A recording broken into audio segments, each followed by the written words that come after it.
আজকে আমরা শিখব যে কিভাবে শোল্ডার ফরওয়ার্ড করতে হয়, কিভাবে এই যে এই জায়গার ভিতরে আপনার ক্রস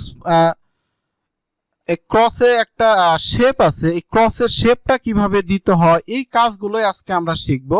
তো এর আগের পর্বে আমরা শিখছি যে কিভাবে আর্মোলের শেপটা কিভাবে সুন্দর করা যায়, পারফেক্ট ভাবে কিভাবে আর্মোলের শেপ দেওয়া যায়, এই কাজগুলো কিন্তু এর আগের পর্বে আমরা শিখছি। তো আজকে আমরা শিখব যে কিভাবে এখানে দেখেন ক্রসের এই যে ক্রসের কিভাবে শেপটা দিতে হয়, এই কাজগুলোই আজকে আমরা শিখব। তো প্রথমে আমরা শিখব হলো শোল্ডার ফরওয়ার্ডের কাজ। আর শোল্ডার ফরওয়ার্ডের দেখেন আমরা যদি একটু মেজারমেন্টটা চেক দেই তাহলে আমরা দেখতে পারবো এইখানে দেখেন আমাদের কিন্তু শোল্ডার ফরওয়ার্ডের মেজারমেন্ট একটু যদি চেক দেই তাহলেই দেখতে পারবো না, শোল্ডার ফরওয়ার্ডের কোনো মেজারমেন্ট নাই। সেই ক্ষেত্রে আমরা শোল্ডার ফরওয়ার্ডটা দিয়ে দিব হলো 1.5 cm। আর 1.5 cm শোল্ডার ফরওয়ার্ড দেওয়ার জন্য কিভাবে শোল্ডার ফরওয়ার্ডটা দেওয়া যায় সেটাই আমি আজকে আপনাদেরকে দেখাবো। প্রথমে আমরা এই যে এইগুলো আমরা ডিলিট করে দেই। হ্যাঁ, এটা ডিলিট করার জন্য আমরা এই লেয়ারে যাব, লেয়ারে যাওয়ার পরে দেখেন ইরেজ, আমরা এটা এইভাবে সিলেক্ট করে এটা আমরা ডিলিট করে দিব। আবার সিলেক্ট করি, এই যে দেখেন আরো একটু আছে, এটাও ডিলিট করে দিব আমরা। দেখেন আমাদের কিন্তু এখন ক্লিন। তারপরে হলো এই পাশেও আছে, দেখেন এটাও আমরা ডিলিট করে দিব। আর এটা অবশ্যই ইরেজ দিয়ে ডিলিট করতে হবে, কারণ ডিলিট বাটন দিয়ে এটা ডিলিট হবে না, তাহলে এটা ইরেজ দিয়ে ডিলিট করতে হবে। মোটামুটি দেখেন আমাদের কিন্তু এখন শোল্ডার ফরওয়ার্ড কতটুক দিব, 1.5 cm। আচ্ছা, তাহলে আমরা ডিসপ্লেতে যাওয়ার পরে হ্যান্ডেলটা উঠাই দিই। উঠাই দেওয়ার পরে F1 এ যাব, যাওয়ার পরে এখান থেকে প্যারালাল নিব, নেওয়ার পরে এটাকে আমরা প্যারালাল করব হলো কতটুক করব, -1.5। তাহলে আমরা 1.5 cm প্যারালাল করলাম। আচ্ছা, এটা 1.5 cm একটু যদি আমরা স্যাম্পলটার দিকে তাকাই, স্টাইলিং পিকচারটার দিকে তাকাই, না 1.5 cm আমার কাছে মনে হচ্ছে যে 1.5 cm শোল্ডার ফরওয়ার্ড একটু বেশি হয়ে যায়। আমরা 1.5 cm করব না, আমরা এখানে শোল্ডার ফরওয়ার্ড করব হলো 1.2, মানে 12 মিলি আমরা শোল্ডার ফরওয়ার্ড করব। তাহলে আমরা এই লাইনটাকে কন্ট্রোল জেড দিলাম, দেওয়ার পরে আমরা আবার এটাকে প্যারালাল করব হলো 1.2। যেহেতু আমাদের মেজারমেন্ট নাই সেই ক্ষেত্রে আমরা আমাদের মতো কিন্তু দিতে পারতেছি। হ্যাঁ, তাহলে এটা 1.2। এখন আমরা F3 তে যাব, যাওয়ার পরে এখানে দেখেন অ্যাডজাস্ট টু লাইন, এটাকে এখানে একটা ক্লিক করব, এইখানে একটা ক্লিক করব। তো অ্যাডজাস্ট টু লাইন আমি এই কাজটা আপনাদেরকে খুব ভালোভাবে ক্লিয়ার করি। একটা জিনিস মনে রাখবেন, কোন লাইন যদি আপনারা অ্যাডজাস্ট টু লাইন করতে চান তাহলে প্রথমে আপনি মনে রাখবেন যে লাইনটা আমি মিলাইতে চাই, যেমন আমি মিলাইতে চাই হলো এই লাইন, তাই না?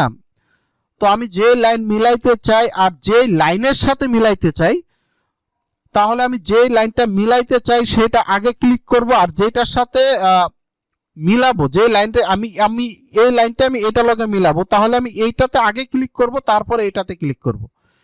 আমি যদি আরেকবার সিলেক্ট করি, আচ্ছা অ্যাডজাস্ট টু লাইন নিলাম, তাহলে এটাতে একটা ক্লিক করব, এটাতে একটা ক্লিক করব, আবার এখানে একটা ক্লিক করব, এইখানে একটা ক্লিক করব। পরে আমরা এটাকে এই যে এই বাড়তি পয়েন্টটা ডিলিট করে দিলাম। আচ্ছা, এখন আমরা যে কাজটা করব সেটা হলো F1 এ যাব, যাওয়ার পরে এখানে দেখেন আপনার এখানে দেখেন সিম অ্যাক্সিস, আমরা এখানে সিম অ্যাক্সিস করব, করার পরে এখানে দেখেন সিমেট্রি, আমরা এই লাইনটাকে এইভাবে সিমেট্রি করব। এই লাইনটাকে এইভাবে সিমেট্রি করার পরে,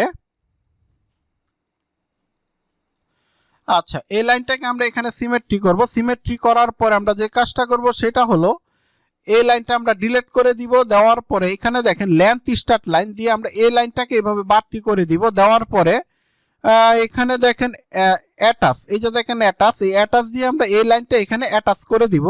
দেওয়ার পরে এখানে যদি আপনার মনে হয় যে না শেপে কোনো সমস্যা আছে, তাহলে আপনারা শেপটা একটু কারেকশন করে দিবেন। আমার কাছে মনে হচ্ছে যে না শেপটা ঠিক আছে। আর শেপটা আসলেই ঠিক আছে কিনা সেটাও যদি আমরা খুব ভালোভাবে দেখতে চাই তাহলে আমি সেটাও আপনাদেরকে দেখাচ্ছি। আমি যদি F4 এ যাই, 4 এ যাওয়ার পরে যদি আমি এটাকে সেম করি, আচ্ছা আমি এইভাবে দেখাচ্ছি শুধুমাত্র আপনারা যেন ভালোভাবে বুঝতে পারেন, এজন্যই। আবার যদি আমি এখান থেকে ব্যাক পার্টটা এইভাবে সেম করি, ব্যাক পার্ট, আমি জাস্ট এটা আপনাদেরকে দেখানোর জন্য করলাম, যেন আপনারা কাজটা যেন ভালোভাবে বুঝতে পারেন, মূলত এজন্যই করলাম এটা। এখন আমরা F8 এ যাব, যাওয়ার পরে এখান থেকে এটা নিয়ে এখানে করব, দেখি শেপটা আমাদের ঠিক আছে কিনা, তাহলে আমরা এটা দেখতে পারবো। তারপরে এখানে দেখেন পিভট আছে, এই যে পিভট দিয়ে আমরা এটাকে এই জায়গায় এভাবে মিলাই দিব।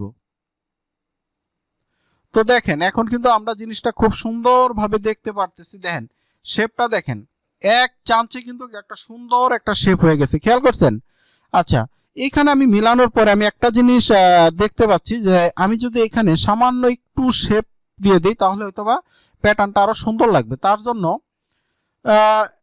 F3 যাব, যাওয়ার পরে আমি এই লাইনটাকেই ডিলিট করে দিব। হ্যাঁ, এই যে ডিলিট করে দিলাম, দেওয়ার পরে আবার F1 যাব, যাওয়ার পরে এখান থেকে বেজিয়ার নিব, এখানে একটা ক্লিক করব, এখানে একটা ক্লিক করব, তারপরে এই যে দেখেন খেয়াল করেন কিভাবে শেপটা দিলাম। এখানে একটা ক্লিক করবেন, এখানে একটা ক্লিক করবেন, করার পরে এখানে ক্লিক করার পরে আপনার শিপ চাপ দিয়ে ধরে এখানে একটা ক্লিক করবেন, এখানে যা রাইট ক্লিক করবেন। করার পরে আমি যদি একটু জুম করি, জুম করার পরে এখন ডিসপ্লেতে যাব, ডিসপ্লেতে যাওয়ার পরে হ্যান্ডেল নিব, নেওয়ার পরে রিশেপ। আসলে আমি এইভাবে কাজগুলো করি এজন্য যেন আপনারা কাজগুলো আসলে খুব ভালোভাবে বুঝতে পারেন। এই কারণে মূলত আমি এইভাবে আপনাদেরকে প্রত্যেকটা অপশন দেখাইতে পারি। কারণ একটা জিনিস হলো, আমি যদি একটা কাজ ধরেন শর্টকাট শেষ করে ফেলি তাহলে তো আপনারা আসলে জিনিসগুলো বুঝলেন না। এই যে আমি জিনিসগুলো একটু ঘোরায় আপনাদেরকে দেখাইলাম, এটাও কিন্তু আপনাদের ভালো একটা শিখা হইলো যে আসলে যে কিভাবে কাজটা ঘোরায়া কিভাবে কাজটা সুন্দর করা যায়। এই কাজগুলো আসলে খুব গুরুত্বপূর্ণ। আসলে এইগুলা যদি আপনাদেরকে না শিখাই তাহলে তো আপনারা এই জিনিসগুলা অজানাই থাকা যাবে, তাই না? এই জন্য আমি চেষ্টা করি যে আপনারা যেন কাজগুলো খুব ভালোভাবে বুঝতে পারেন। তো দেখেন আমাদের কিন্তু নেকের সাইডের কিন্তু শোল্ডার ফরওয়ার্ডের কাজ শেষ। এখন আমরা আর্মহোলের সাইডে আসি। আর্মহোলের সাইডে আসার পরে এখানে দেখেন অ্যাডজাস্ট টু লাইন, এখানে একটা ক্লিক করব, এখানে একটা ক্লিক করব, এটা আমাদের অ্যাডজাস্ট হয়ে গেছে। তাহলে দেখেন আমাদের কিন্তু শোল্ডারে কিন্তু কোনো আর কাজ কিন্তু আমাদের নাই, শোল্ডার ফরওয়ার্ডের কাজ কিন্তু আমাদের শেষ। তাহলে আমরা আজকে শিখলাম যে কত সহজে শোল্ডার ফরওয়ার্ডের কাজটা করা যায়, এই কাজটাই কিন্তু আজকে আমরা শিখলাম। তো ভিডিওটা অনেক বড় হয়ে গেছে, আমি চাই না যে আর ভিডিওটা বড় করতে, কারণ বড় ভিডিও দিয়ে আসলে কাজ শেখা যায় না। তাহলে আমরা এইখানে যে শেপ আছে এই শেপের কাজটা আমরা এর পরের পর্বে শিখবো।